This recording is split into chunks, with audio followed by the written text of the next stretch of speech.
Welcome to Journey with Us. Today I want to look at another passage from Matthew's Gospel, chapter 6, reading from verse 19 onwards.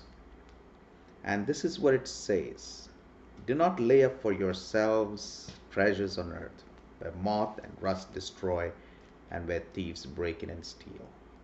But lay up for yourself treasures in heaven, where neither moth nor rust destroys, and where thieves do not break in and steal. For where your treasure is, there your heart will be also. And in verse 24 it says, No one can serve two masters, for either he will hate the one and love the other, or he will be devoted to the one and despise the other. You cannot serve God and money. Simple. Nothing can come in the way of our following Jesus Christ. Earthly goods God has given us, our homes, our education, the money that we have, the other resources, these earthly goods are given not to be collected, but it is given so that we can use it for the kingdom. There is something which we forget often, and we need to realize this, that where God reigns or where God is supreme, the lust of gain must go. To live equally for the world and for God is impossible. That is what Jesus is telling. We got to realize where God reigns, the lust of gain must go. To live equally for both the world and God is impossible, because we are created in that way. Our heart has room only for one all-embracing devotion. Our hearts are created in such a way that we have only room for one all-embracing affection. You have to decide what it will be, God or the world. And we can only cleave to one Lord. It can be money or it can be God Himself. Everything that comes in its way, every competitor to that devotion must be hated. We are in an either or situation. We cannot have both hands. You have to decide. Either you serve God or you serve money. It is very interesting. Osgen puts it this way: either one can choose to serve God and use all that God has given to serve Him, or we can serve money and use God to make more money. But that's a foolish way of thinking, because you can never use God. But many people think that they can use God to fill their own appetite. There are many among us, even as the Bible talks, that whose belly is their God, and they use God to satisfy their own appetite. So what Jesus is telling here is that you cannot serve God and money. You have to make a choice, because that's how you and I are created. There's only room for one in our hearts, for our all-embracing devotion and loyalty. There cannot be two people. So if you choose to be a follower of Jesus Christ, you have to make that decision, that anything and everything that comes in the way of your being a disciple of Jesus Christ, you have to cut it off. Philip Parham tells the story of a rich industrialist, a rich man, who was disturbed at finding a fisherman sitting lazily beside his boat. And so he asked him this question: why aren't you fishing? And the fisherman said, because I have caught enough fish for today. So the rich man, the industrialist, said, why don't you catch more fish than you need? And the fisherman asked, why would I do that? And then the rich man says, you could earn more money. You could buy a better boat. You could go further deep into the sea and catch more fish. You could buy nylon nets, make more money, and soon you will have not just one boat, but many a boat, and you can be rich like me. So this simple fisherman looks up to him and says, and after that, what? And then the rich man says, you can sit down and enjoy life.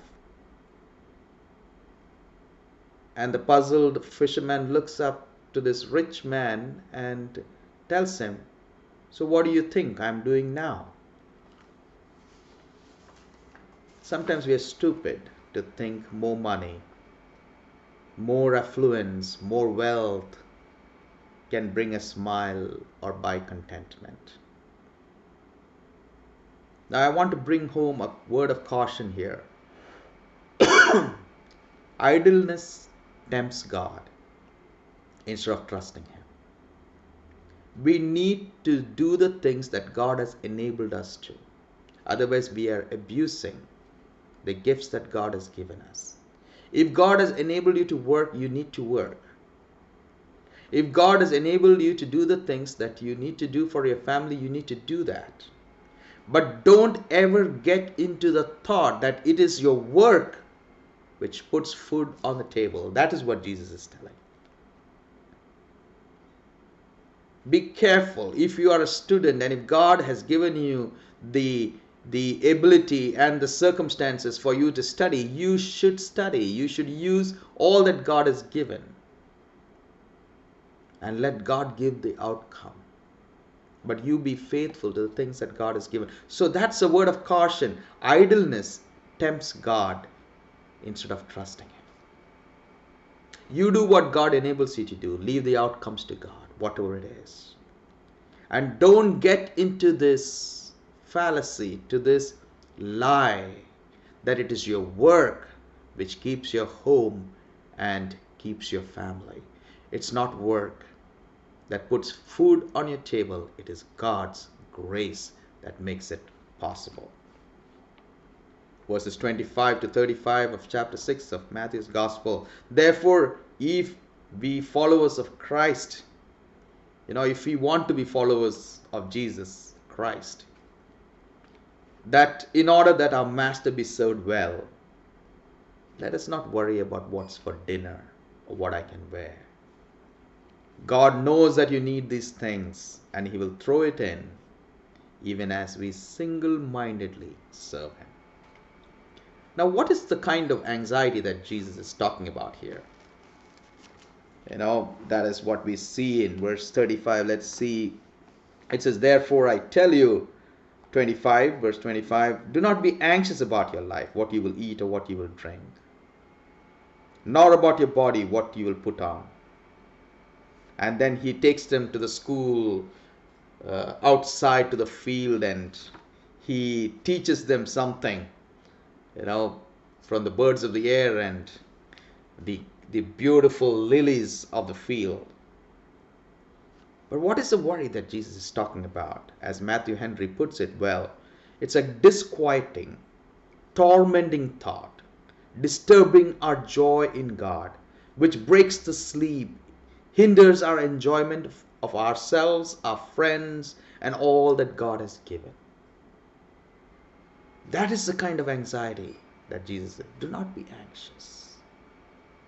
Do not let that kind of what's going to happen tomorrow, that tormenting thought which disturbs our joy in God, which breaks our sleep, which robs us of enjoying our friends and all that God has provided for us.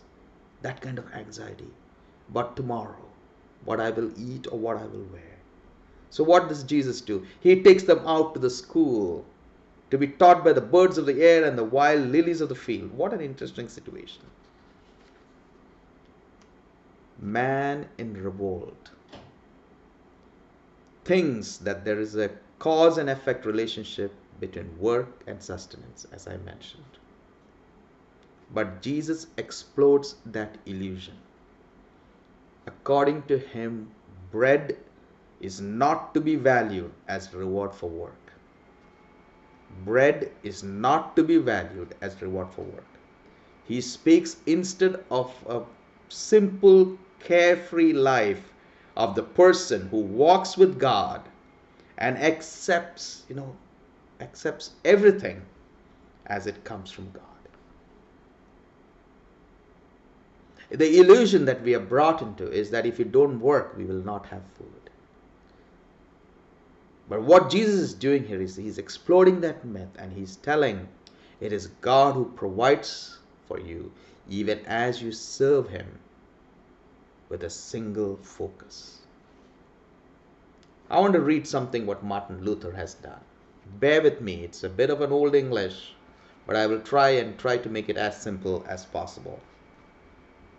This is how Martin Luther says, "Now mark ye, no beast worketh for his sustenance, but each hath his proper function, according to which he seeketh and findeth his own food. The bird doth fly and sing, she maketh nests and beareth young. That is a work, but yet she does not nourish herself thereby. Oxen plough, horses draw carts and fight, sheep gives wool, milk and cheese, for it is their function so to do, but they do not nurture themselves thereby. Nay, the earth bringeth forth grass and nurtureth them through God's blessing. Likewise," listen to this, "it is man's bounden duty to work and to do things, and yet to understand this, to know this, that it is another who nurtureth him. It is God who feeds him.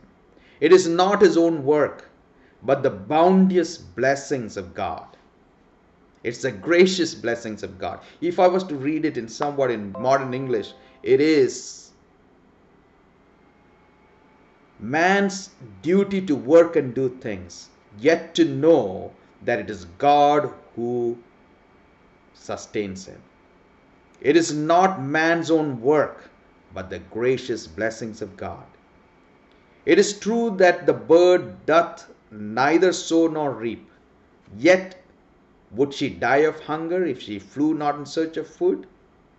But that she findeth the same isn't her work, but the goodness of God. For who put the food there, that she might find it?